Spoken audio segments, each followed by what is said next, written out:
కృష్ణా జిల్లా మచిలీపట్నంలో జెండా వివాదాన్ని పెద్దది చేస్తున్నారు జనసేన నాయకులు. ఓవైపు మాజీ మంత్రి పేర్ని నాని ఇంటి ముందు పోలీసులు ఆంక్షలు విధించారు. మరోవైపు జనసేన నాయకులు ఆయన ఇంటి ముందే కవ్వింపు చర్యలకు పాల్పడుతున్నారు.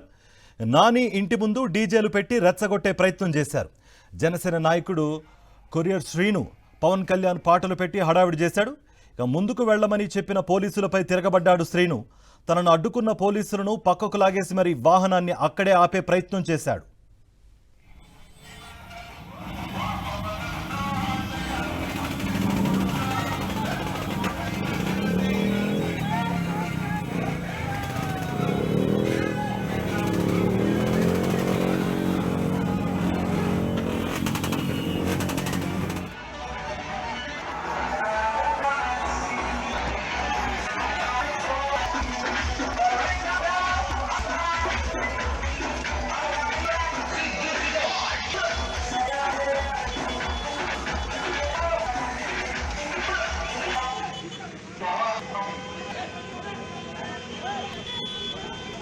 ఇదే అంశానికి సంబంధించి మరింత సమాచారం మా ప్రతినిధి అశోక్ అందిస్తారు.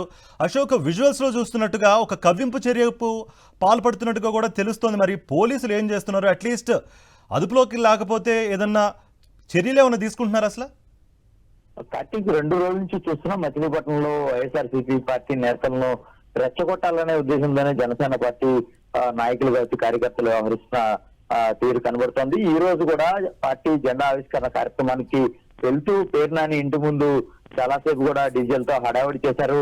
ర్యాలీ ఏదైతే పేర్ని నాని ఇంటి ముందు నుంచి ర్యాలీగా వెళ్తున్న క్రమంలో అక్కడ పేర్ని నాని ఇంటి ముందు డీజేను నిలువరించి అక్కడ పవన్ కళ్యాణ్ పాటలను పెట్టి చాలాసేపు వైసీపీ శ్రేణులను రెచ్చగొట్టాలనే ఒక హెచ్చరిక అయితే కూడా వ్యవహరించిన పరిస్థితి కనపడుతుంది. జనసేన పార్టీకి సంబంధించిన నేత కొరియర్ శ్రీను ఆ డీజే వాహనాన్ని పేర్ని నాని ఇంటి ముందే నిలుపుదల చేసి అక్కడే పాటలు పెట్టి హడావిడి చేశారు. అయితే అతన్ని అడ్డుకునే ప్రయత్నం చేసిన పోలీసులపై కూడా తిరగబడిన పరిస్థితి. తనను అడ్డుకున్న పోలీసులను కొరియర్ శ్రీని పక్కకు లాగేశారు. అయితే చాలా మంది పోలీసులు కొరియర్ శ్రీని అడ్డుకోవడానికి ప్రయత్నించిన పరిస్థితి కూడా కనబడుతుంది.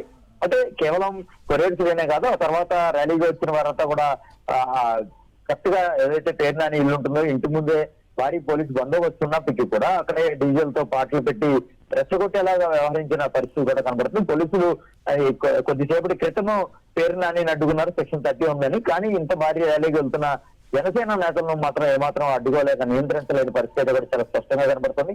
కేవలం వైఎస్ఆర్సీపీ పార్టీ నేతలు కావచ్చు, కార్యకర్తలని రెచ్చగొట్టాలనే వైఖరితోనే జనసేన కార్యకర్తలు ఈ తరహాలో వ్యవహరిస్తున్నట్టుగా కూడా మనకు తెలుస్తుంది. Right Ashok, thank you. అంతకుముందు మచిలీపట్నంలో పోలీసులు ఓవర్ యాక్షన్ చేశారు.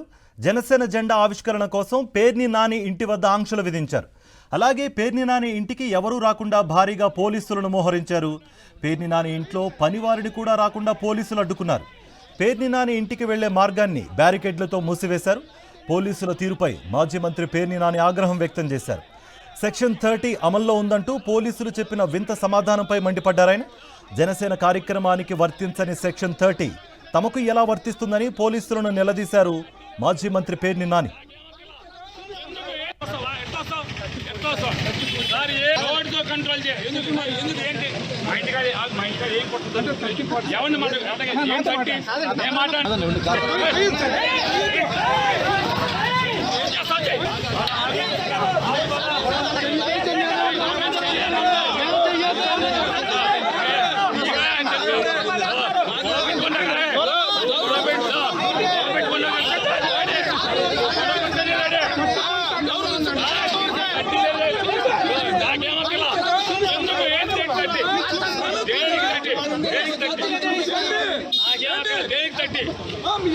మీ ఇష్టం పంపించు.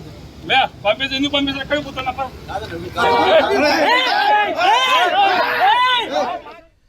ఇక 2 రోజులుగా మచిలీపట్నంలో రాజకీయ వాతావరణం వేడెక్కింది. రామానాయుడుపేట సెంటర్లో జనసేన పార్టీ నాయకులు జెండా దిమ్మె నిర్మించేందుకు యత్నించారు.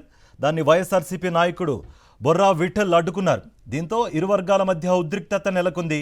అయితే జనసేన నేతలను వదిలిపెట్టిన పోలీసులు బొర్రా విఠల్ను మాత్రం అరెస్ట్ చేశారు. ఈ విషయం తెలుసుకున్న మాజీ మంత్రి పేర్ని నాని వైఎస్ఆర్సీపీ నాయకులతో కలిసి గూడూరు పోలీస్ స్టేషన్కు వెళ్లారు.